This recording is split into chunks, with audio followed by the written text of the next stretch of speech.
Diethylstilbestrol, or DES, is a synthetic form of estrogen, a hormone naturally produced in women. From the 1940s to the 1970s, doctors prescribed DES to millions of pregnant women. It was believed to prevent miscarriages and premature births, offering hope for healthy pregnancies. Doctors considered it a wonder drug, a symbol of medical progress. The use of DES peaked in the 1950s, with an estimated 5 to 10 million pregnant women exposed to the drug in the United States alone. It was also widely prescribed in Europe, Australia, and Latin America. Mothers-to-be readily accepted DES, trusting their doctor's advice for a safe and healthy pregnancy. However, this promise of safety was shattered in the 1970s. Researchers discovered a disturbing link between DES exposure and a rare form of vaginal cancer, clear cell adenocarcinoma, in the daughters of women who had taken the drug during pregnancy. This shocking revelation sent shockwaves through the medical community and sparked widespread concern. The discovery of DES's harmful effects led to its ban for pregnant women in the United States and other countries. The tragedy of DES serves as a stark reminder of the importance of thorough testing and long-term monitoring of medications, especially those prescribed during pregnancy. Initially, DES was hailed as a breakthrough in women's health.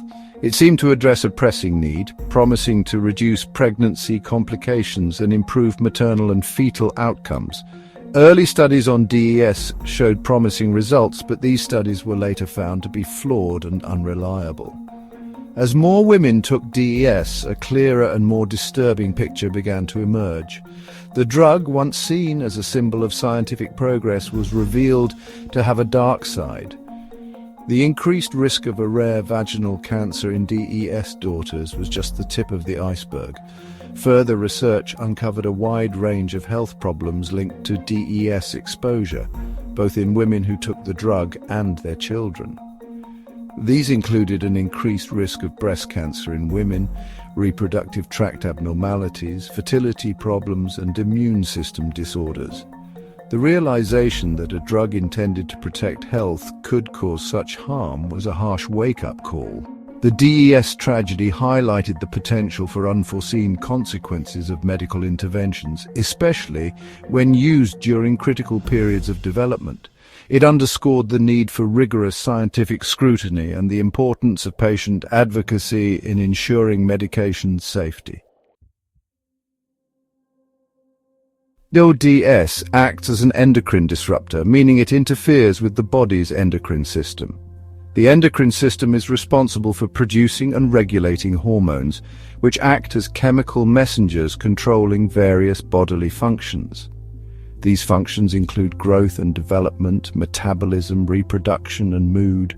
Hormones work by binding to specific receptors in cells, triggering a cascade of events that regulate gene expression and cellular activity. DES, with its estrogen-like structure, disrupts this delicate balance by mimicking the effects of estrogen in the body. When DES enters the body, it can bind to estrogen receptors, interfering with the normal signaling pathways. This disruption can lead to a range of health problems, depending on the timing and duration of exposure, as well as individual genetic susceptibility. The effects of DES are particularly pronounced during prenatal development, when the body is highly sensitive to hormonal influences. Exposure to DES during this critical window can have long-lasting and often irreversible consequences on the developing fetus. Section 4. A legacy of suffering, the impact on women exposed to DES. Women exposed to DES during their mother's pregnancies face a higher risk of developing a range of health problems throughout their lives. These health issues can be attributed to the drug's disruptive effects on the endocrine system, particularly during crucial developmental stages.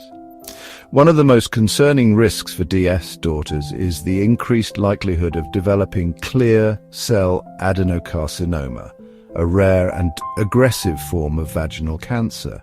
This cancer typically appears in adolescence or early adulthood and is directly linked to prenatal DES exposure.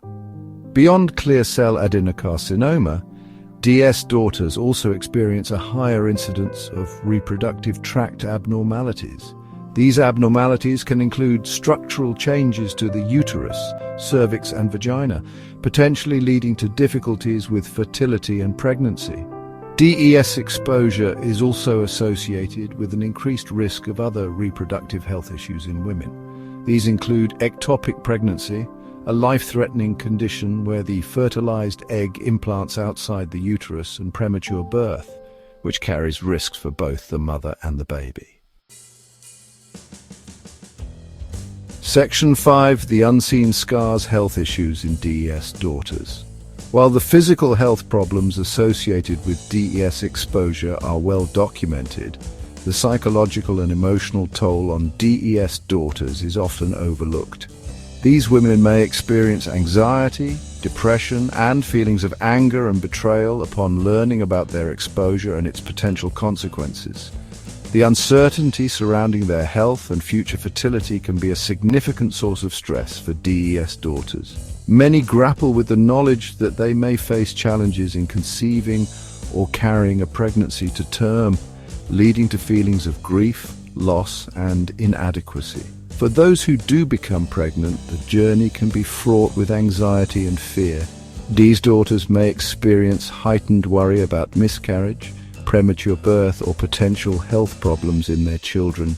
This constant worry can overshadow the joy of pregnancy and parenthood. Furthermore, the transgenerational nature of DES exposure adds another layer of complexity to the emotional burden.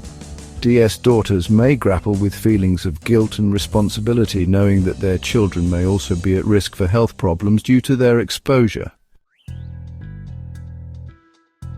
Section 6. D sons, facing a different set of challenges. While much of the focus on DS exposure has been on female offspring, research shows that DES sons also experience a range of health problems.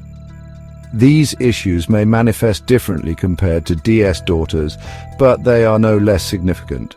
One of the most common health concerns for DS sons is an increased risk of cryptorchidism, a condition where one or both testicles fail to descend into the scrotum.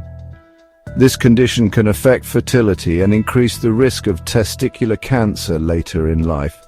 DES sons may also experience a higher incidence of hypospadias, a birth defect where the opening of the urethra is located on the underside of the penis, instead of at the tip. This condition can require surgical correction and may lead to urinary problems and difficulties with sexual function.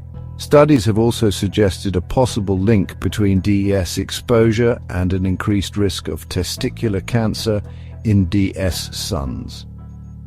While more research is needed to confirm this association, it remains a concern, and regular testicular self-exams are crucial for early detection.